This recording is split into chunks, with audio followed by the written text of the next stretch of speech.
Bem-vindo a Dublin, na Irlanda. Aqui na Irlanda somos famosos pela nossa hospitalidade e pela nossa cultura celta. Para nós, um desconhecido é apenas um amigo que não conhecemos ainda. Portanto, será um prazer conhecer você. Todos falamos inglês na Irlanda, mas você sabia que a língua oficial é o gaélico?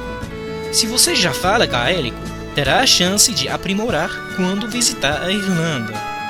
Se vê a língua escrita nas sinais no país inteiro, mas se você quer ouvir a língua, é melhor ir para o oeste na região linda que se chama o Gaeltacht.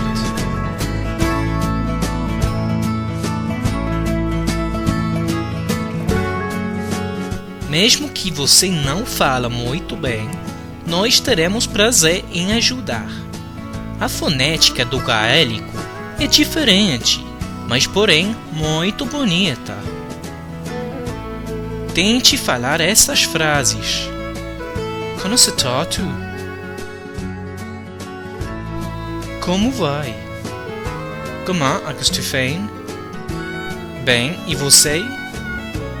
Sláinte. Saúde. Slán. Até mais!